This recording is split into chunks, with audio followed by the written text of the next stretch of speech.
Oke, Assalamualaikum warahmatullahi wabarakatuh. Selamat pagi, selamat siang semuanya. Bertemu lagi dengan saya Ibnu. Kita akan membacakan isu monitoring untuk hari Kamis tanggal 4 September 2025. Yang pertama yaitu kabar dari pasca peristiwa ojol yang dilindas oleh polisi, oleh Brimob. Kompol Brimob, pemimpin rantis pemicu kematian ojol, dipecat tidak hormat. Kompol Kosmas Kajugai atau Kompol K, Komandan Batalion Resimen 4 Kops Brimob Polri, resmi dijatuhi sanksi pemberhentian dengan tidak hormat atau PTDH ya. Usai terbukti melanggar kode etik profesi Polri.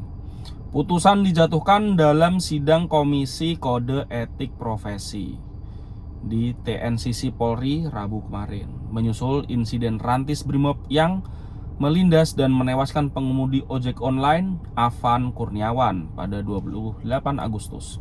Saat kejadian, Kompol K duduk di kursi depan sebelah sopir Bribka Rohmat yang juga disidang etik pada hari yang sama. Keduanya yang akan disidang ya. Untuk Bribka Rahmat akan disidang pada hari ini, pada Kamis. Keduanya dianggap melakukan pelanggaran berat. Sementara 5 anggota lain di kursi belakang dikategorikan pelanggaran sedang dan akan menjalani sidang terpisah. Selanjutnya, Prabowo hadiri parade militer China setelah tunda keberangkatan. Ya kan, kalau kemarin kan saya bilang Prabowo nggak jadi ke China, ternyata itu jadi ya. Jadi Prabowo sepertinya sangat ingin ya untuk ikut parade militer karena di situ dihadiri oleh para pemimpin negara kuat dan yang ya kira-kira ini seperti oposannya dari sekutu lah, kira-kira kayak gitu ya. Jadi ternyata Prabowo langsung ya setelah kondisi tanah air itu sudah agak kondusif, Prabowo langsung berangkat ke China. Ya, Presiden Prabowo berangkat ke China untuk menghadiri parade militer memperingati 80 tahun kemenangan rakyat China melawan Jepang sekaligus Perang Dunia Kedua. Kehadiran ini merupakan tindak lanjut undangan resmi Presiden Xi Jinping.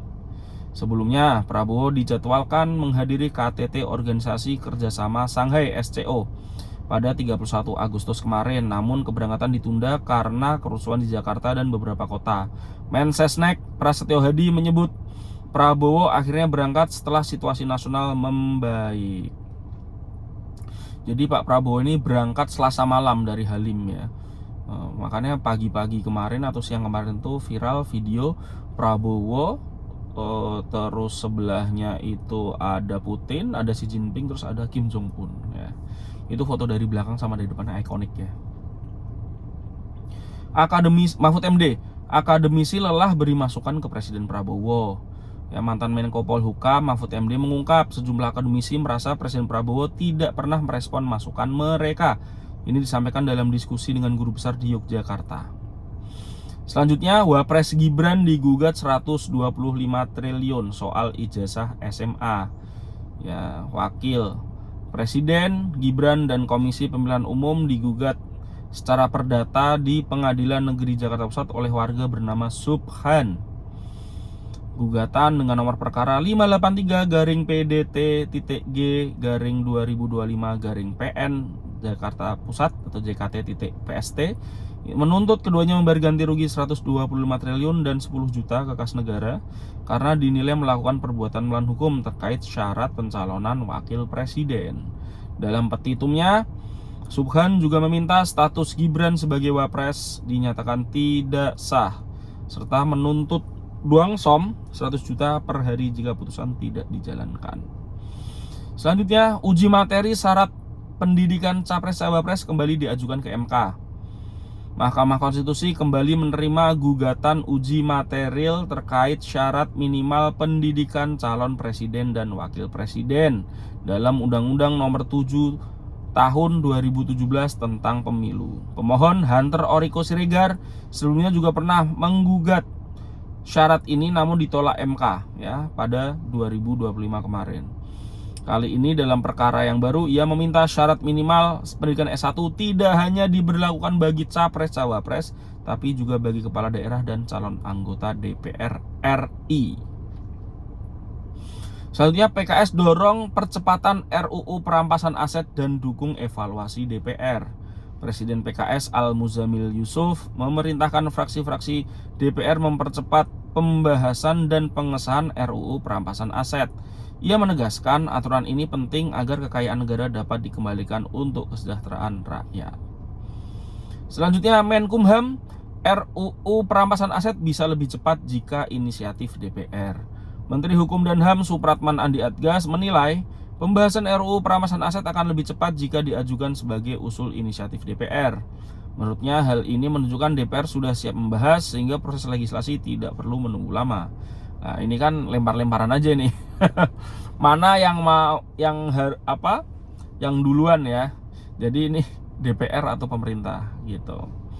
Ya, ini lempar-lemparan aja kalau menurut saya.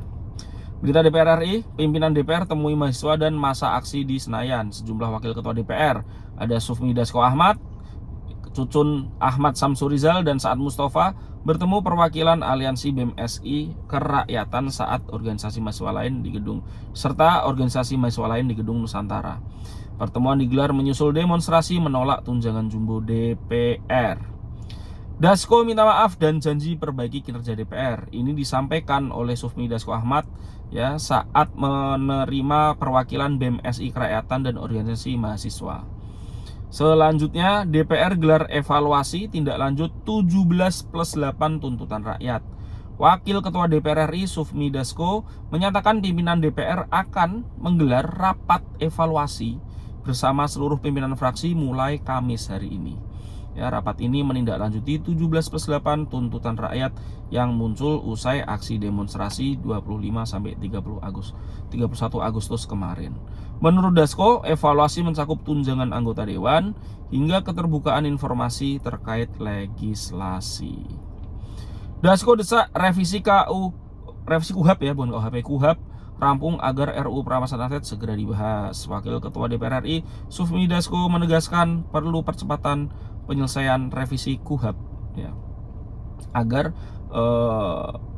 rancangan undang-undang perampasan aset bisa segera dibahas karena sama-sama ada di Komisi 3. Fraksi PAN minta gaji dan tunjangan Ekopatrio dan Uya Kuya dihentikan. Ya, fraksi PAN DPR RI secara resmi meminta Sekretariat DPR dan Kementerian Keuangan untuk menghentikan gaji, tunjangan serta fasilitas lain milik kedua anggotanya. Oke, kita lanjut. MKD minta gaji dan tunjangan anggota DPR nonaktif dihentikan. Sama ya nih, Ketua MKD DPR RI Nazarudin Dekgam menyatakan pihaknya telah mengirimkan surat kepada Kesekjenan DPR untuk menghentikan gaji dan tunjangan anggota dewan yang dinonaktifkan. Ada 5 ya, Nafa Urba, Sahroni,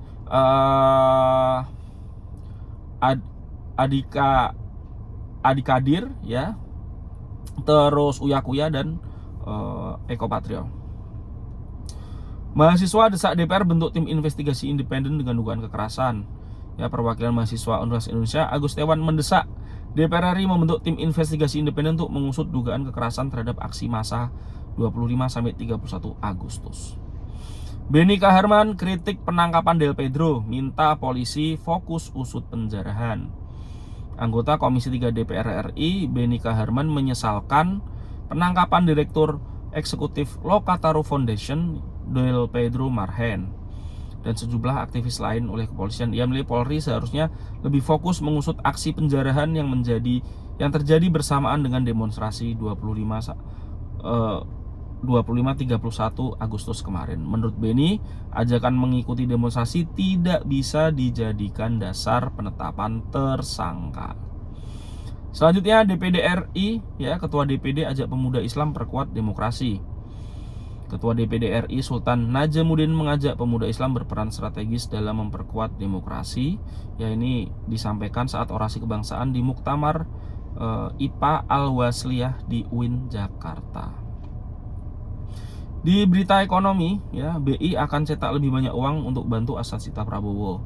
Bank Indonesia akan mendukung Asasita Prabowo melalui skema burden sharing atau pembagian beban bunga surat berharga negara atau SBN dengan Kementerian Keuangan. Gubernur BI ya Peri Warjo menyebut pembagian beban bunga 50-50 dengan bunga efektif 2,9%. Selanjutnya, Mentan Menteri Pertanian klaim produksi beras surplus, harga pasar masih tetap tinggi. Ya, menurut Menteri Pertanian Andi Amran Sulaiman, produksi beras nasional hingga Oktober nanti diprediksi 31,04 juta ton, naik dari 27 juta ton pada periode tahun lalu. Angka ini berdasarkan data BPS, disebut menandai kemandirian pangan tanpa impor. Namun kondisi pasar menunjukkan hal berbeda, harga beras medium dan premium tetap tinggi dan langka. ESDM butuh 64,09 triliun untuk melistriki seluruh rumah tangga di Indonesia. Kementerian SDM mencatat kebutuhan anggaran 64,09 triliun untuk melistriki seluruh rumah tangga Indonesia pada 2025-2029. Sekjen ESDM Dadan Kusdiana menjelaskan dana tersebut terdiri dari 61,65 triliun untuk program listrik desa dan 2,44 triliun untuk bantuan pasang baru listrik. Isu sosial, Kemensos uji coba bansos digital di Banyuwangi. Menteri Sosial ya Saifullah Yusuf menyatakan Kementerian Sosial akan memulai uji coba bantuan sosial digital ya di Banyuwangi. Kenapa di Banyuwangi? Karena di Banyuwangi itu termasuk daerah yang paling awal terdigitalisasi ya. Itu dari zamannya Azwar Anas. Dinkes Bantul teliti temuan serangga di paket MBG SMPN 2 Sewon.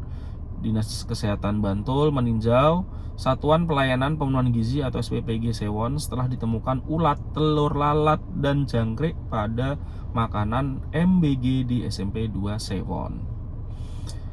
Kasus keracunan makanan bergizi gratis terjadi di NTB, Banten, dan Jawa Barat. MBG kembali memicu kasus ya keracunan di berbagai daerah. Di Lombok, di NTB 17 siswa ya dilarikan ke Puskesmas Suranadi setelah mengalami gejala keracunan. Ya, sebelumnya juga terjadi di beberapa daerah ya, di Sleman juga terjadi. Kita ke berita internasional ya, Perdana Menteri Thailand ajukan dekret pembubaran parlemen. Perdana Menteri Thailand ya Putham Wechayachai mengajukan dekret pembubaran parlemen setelah partai pemimpin koalisi gagal membentuk pemerintahan baru. Langkah ini diambil usai Partai Rakyat yang merupakan partai oposisi terbesar menyatakan dukungan kepada kandidat Perdana Menteri rival Anutin Charnvirakul dari Partai Bumjaitai. Ya, krisis politik Thailand bermula ketika Mahkamah Konstitusi memberhentikan Perdana Menteri Paetongtarn Shinawatra karena pelanggaran etika. Yang telepon-teleponan sama Hun Sen ya, mantan presiden Kamboja. Media asing ramai bahas Prabowo ke China saat Indonesia diguncang demonstrasi. Presiden Prabowo menghadiri parade militer di Cina ya. Al Jazeera melaporkan di sini ada CNA ya, terus ada Al Jazeera. Jadi memberitakan kondisi Indonesia masih ada kericuhan Prabowo ke China. Memang kericuhan masih ada beberapa terjadi di beberapa daerah ya, tapi kalau di Jakarta sendiri itu sudah cukup kondusif seperti itu. Trending media sosial masih tentang Reset Indonesia ya.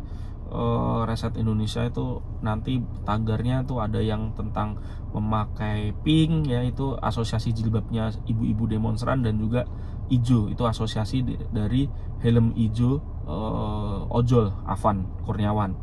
Lalu All Eyes on Bandung, insiden penembakan gas air mata peluru ini juga viral yang di Unisba ya, sampai masuk ke dalam kampus. Itu ya monitoring untuk tanggal 4 September ya, isu monitoring tanggal 4 September 2025 ya. Kita berharap ada perbaikan-perbaikan yang dilakukan oleh negara pasca banyaknya tuntutan dari mahasiswa dari berbagai elemen masyarakat, dan jangan sampai ada korban-korban lagi karena ada demo dan kerusuhan pasca demo.